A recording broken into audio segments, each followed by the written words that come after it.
Good morning मित्रों, मैं नंद किशोर आदित्य आप लोग को अपने यूट्यूब चैनल में स्वागत करता हूं। आज जो हम लोग पढ़ने वाले हैं इंडियन ज्योग्राफी का एक बहुत ही अच्छा चैप्टर है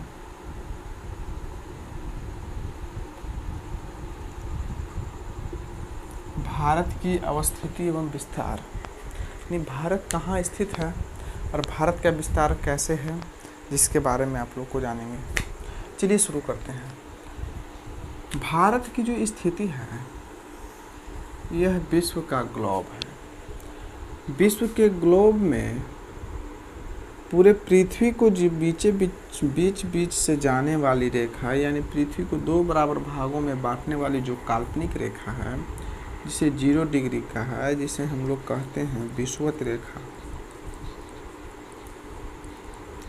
या इसको हम कहते हैं इक्वेटर। ठीक है, तो ये जो विषुवत रेखा है, तो विषुवत रेखा के उत्तर में जो भी भाग है पृथ्वी का, यह उत्तरी गोलार्ध कहलाता है। विषुवत रेखा के जो भी भाग है पृथ्वी का, यह उत्तरी गोलार्ध कहलाता है। और नीचे वाला जो भाग है विषुवत रेखा के दक्षिणी में जो भाग है, वह दक्षिणी गोलार्ध कहलाता है। ठीक है, तो अगर कहते हैं बाबू कि भारत यहाँ स्थित है, तो क्या कहेंगे कि भारत किस गोलार्ध में है? तो आसानी से कहेंगे कि भारत उत्तरी गोलार्ध में स्थित है। ठीक है, क्लियर? तो ये जो है उत्तरी गोलार्ध में भारत स्थित है। चलिए उत्तरी गोलार्ध को हम यहाँ से हटा देते हैं। ये तो पता चल गया कि ये उत्तरी गोलार्ध है, ये दक्षिणी गोलार्ध है। बीच से होके 0 डिग्री जो अक्षांश जाता है, देशांतर, सॉरी, ये जो 0 डिग्री देशांतर है, जिसे प्रधान मध्याह्न रेखा भी कहा जाता है। ठीक है, तो ये जो है, ये देशांतर के पूरब में जितने भी भाग हैं, ये सब भाग, हम इसको कहते हैं पूर्वी देशांतर, और इसे हम लोग कहते हैं पश्चिमी देशांतर। कौन भाग? ये सब मान लेते हैं। इसको अगर हम साफ कर देते हैं तो पूरा भाग जो है ये किस देशांतर का है? पूर्वी देशांतर। और ये पूरा भाग पश्चिमी देशांतर का आएगा। समझ रहे हैं? तो भारत की स्थिति तो पता है कि यहाँ स्थित है, तो किस देशांतर में स्थित होगा? तो यह हो जाएगा पूर्वी देशांतर में। तो कहाँ? उत्तरी गोलार्ध और पूर्वी देशांतर में भारत स्थित है। ठीक, चलिए, यही विषुवत रेखा था। तो यहाँ स्थित है, तो पहला नंबर उत्तरी गोलार्ध और पूर्वी देशांतर में स्थित है। यानी कह सकते हैं कि उत्तर में भी स्थित है और पूर्व दिशा में। विश्व के ग्लोब पर भारत किस दिशा में स्थित है? या तो उत्तर पूर्व कहिएगा, या उत्तरी गोलार्ध या पूर्वी देशांतर कहिएगा। ठीक है, इसमें कोई दिक्कत नहीं है। आइए चलिए दिखाते हैं कि भारत जो है कितना कितना अक्षांश के मध्य स्थित है और कितना कितना देशांतर के बीच स्थित है। तो आइए,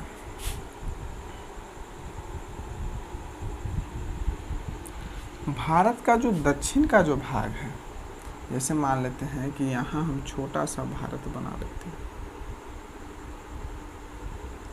ठीक है, यहाँ हम छोटा सा भारत बना लीजिएगा। तो ये वाला जो भाग है, यह आपका 8 डिग्री 4 मिनट से लेके, और ये वाला जो भाग है, यह 37 डिग्री 6 मिनट के बीच है। यानी ये रेखा क्या कहलाता है? तो अक्षांश रेखा कहलाता है। ऐसी रेखाएं क्या कहलाता है? तो ये सभी रेखाएं अक्षांश रेखा कहलाएगा। ठीक है, तो भारत का अक्षांश विस्तार कितना है, जिसे हम लोग कहते हैं अक्षांशीय विस्तार। अक्षांशीय विस्तार जो है कितना कितना के बीच में है? तो इसका अक्षांशीय विस्तार जो है 8 डिग्री 4 मिनट से लेके 37 डिग्री 6 मिनट तक इसका अक्षांश का विस्तार है। ठीक है, समझ रहे हैं? देशांतर का विस्तार कितना कितना है?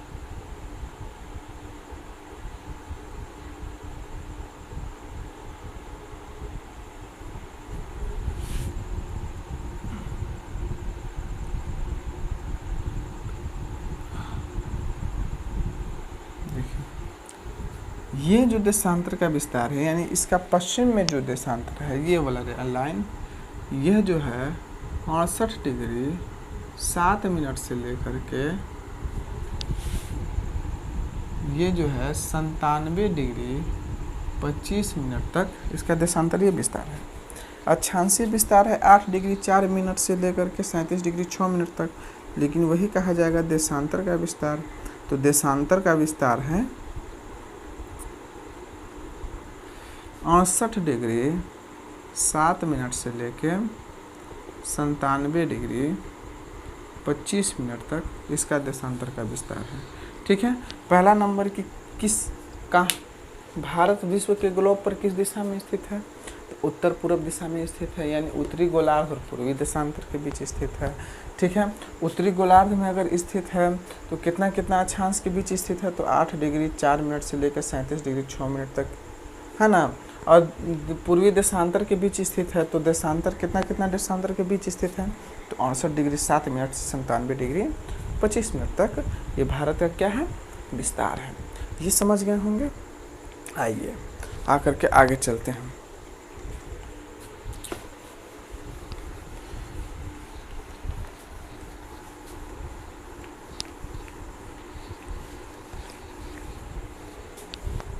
देखिए आगे, भारत का जो क्षेत्रफल है, भारत का जो कुल क्षेत्रफल, ध्यान दीजिएगा,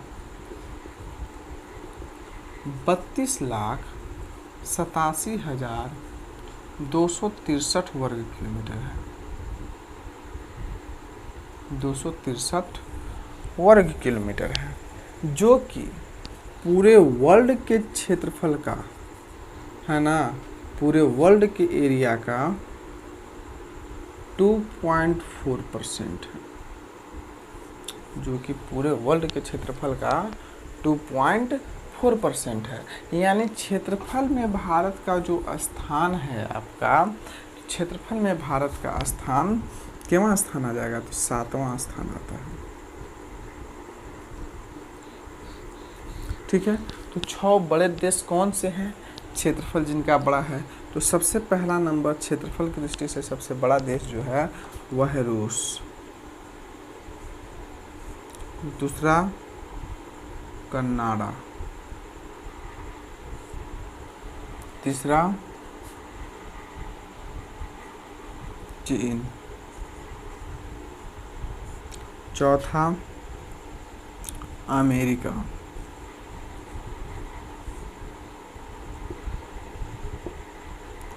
पांचवा ब्राज़ील,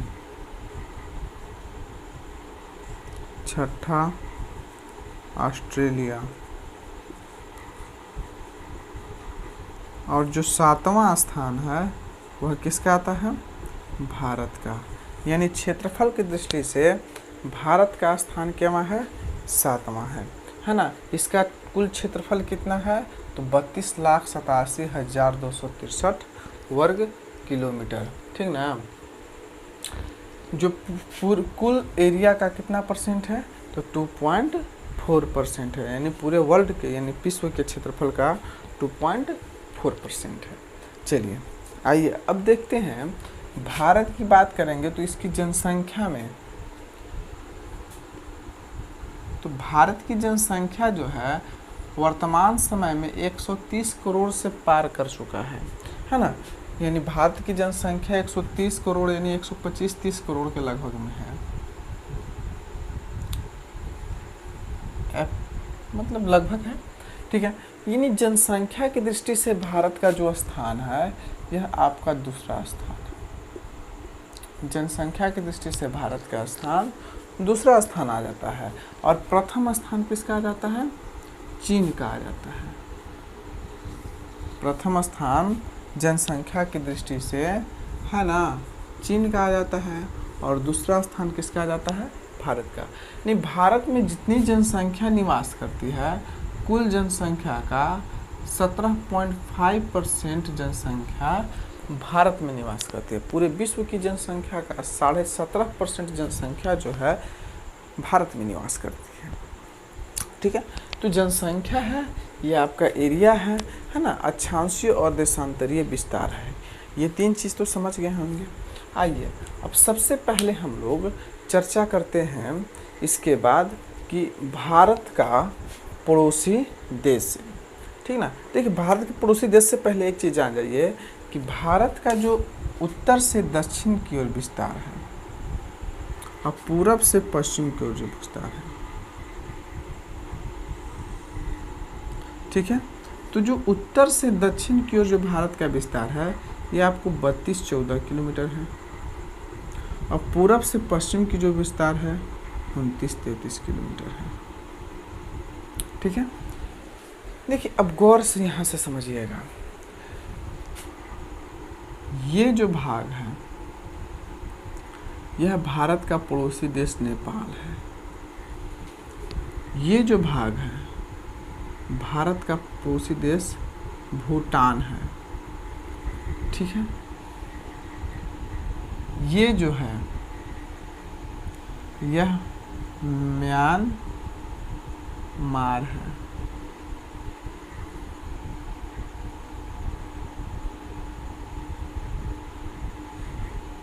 ठीक है। ये जो पूरा भाग आ जाएगा चाइना का आ जाएगा, ये जो भाग आ जाएगा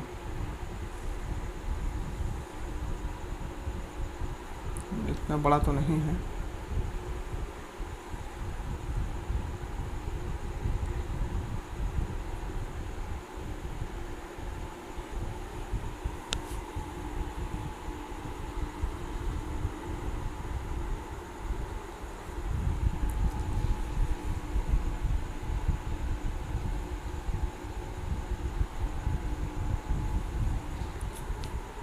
पाकिस्तान का आ जाएगा। यहाँ से जो ये भाग आ जाएगा सटा हुआ थोड़ा सा जो भाग है अफगानिस्तान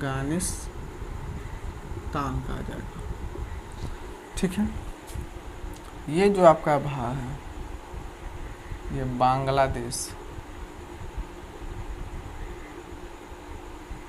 देश का भाग आ जाएगा, ठीक है। और इधर छोड़ दीजिए, यहाँ है आपका श्रीलंका जो कि जल मार्ग से जुड़ा हुआ पड़ोसी देश है, ठीक है। और यहाँ है मालदीव, है ना। चलिए ध्यान से समझिएगा, भारत की जो पड़ोसी देश हैं तो भारत के कुल 7 पड़ोसी देश हैं। कौन कौन? तो सबसे पहला नंबर जो है भारत के पड़ोसी देश में पाकिस्तान, अगर इधर से चलते हैं तो पाकिस्तान, अफ़गानिस्तान, चाइना, नेपाल, भूटान, म्यांमार और बांग्लादेश। तो पहला, दूसरा, तीसरा, चौथा, पाँचवा, छठा और सातवां। टोटल भारत के कितने पड़ोसी देश हैं? 7 पड़ोसी देश हैं, ठीक ना। तो भारत के टोटल 7 पड़ोसी देश हैं। मालदीव, श्रीलंका, है ना, ऐसे पड़ोसी देश हैं जो जल मार्ग से जुड़े हुए हैं, ठीक है।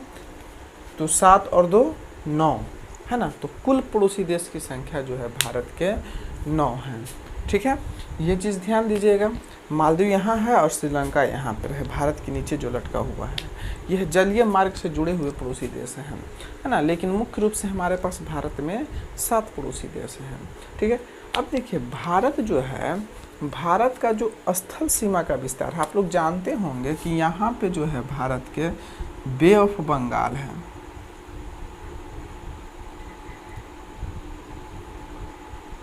यहाँ अरेबियन सी है, यानी अरब सागर है, बंगाल की खाड़ी है। तो जाहिर सी बात है कि यहाँ से यहाँ तक का जितने भी भाग रहेंगे वो अगल बगल में कोई स्थलीय भाग नहीं है, क्या है, तो केवल समुद्री भाग है। और समुद्री भाग जो भी है तो समुद्री भाग के किनारे वाला जो भाग होता है उसे तट रेखा कहते हैं।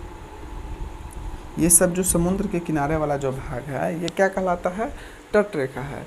तो याद रखिए कि स्थल भाग की कुल लंबाई, तो स्थल भाग कहाँ से कहाँ तक है, तो यहाँ से देख लिया जाएगा, यहाँ से आ जाता है स्थल भाग की कुल लंबाई, यहाँ से लेकर के ऐसे ऐसे ऐसे ऐसे ऐसे आप आइएगा तो ये पूरा आपका स्थलीय भाग ही रहेगा यहाँ तक, ठीक है। और जल भाग का कौन सा भाग है, तो ये भाग है, ठीक है। तो स्थल भाग की कुल लंबाई आपका है 15,200 किलोमीटर, ठीक है। और मुख्य भूमि से लगे हुए जल भाग, ये मुख्य भूमि से लगा हुआ है ना तटीय रेखा, तट रेखा की लंबाई 6100 किलोमीटर होता है, ठीक है। लेकिन वही जब द्वीप कुछ जैसे अंडमान निकोबार द्वीप समूह हो गया, लक्षद्वीप हो गया, तो ये सब का भी तो अपना अपना तट है। तो अगर उसको मुख्य भूमि से लगा हुआ 6100 है और अंडमान निकोबार द्वीप समूह, लक्षद्वीप जितने भी है इसका भी अपना तट रेखा है, अगर उसको जोड़ देते हैं तो टोटल 7516.5 किलोमीटर आपकी वो तट रेखा की लंबाई आ जाता है। तो कुल आपके पास कितनी तट रेखाएं हो जाएंगी, तो 5618 यानी 22,816.5 किलोमीटर यह कुल लंबाई है ना। कुल इसके किनारे भाग के, स्थलीय भाग और जल भाग जितने भी है, कुल भाग की लंबाई 2216.5 है। लेकिन अगर पूछेगा कि स्थल भाग की लंबाई कितना है, तो आपको कहना होगा 15,200 किलोमीटर। और कहेगा कि मुख्य भूमि तट भाग की लंबाई कितना है, तो 6100 किलोमीटर। और यही कहेगा कि द्वीप को सम्मिलित करने पर कुल तट भाग की लंबाई कितना हो जाता है, तो 1516.5 किलोमीटर, ठीक है। समझ रहे हैं, ये चीज़ है। तो ज़्यादा वीडियो बड़ा होने के चलते हम यहीं पर रोक रहे हैं, फिर मिलेंगे अगले वीडियो में, है ना। जय हिंद, देखने के लिए धन्यवाद।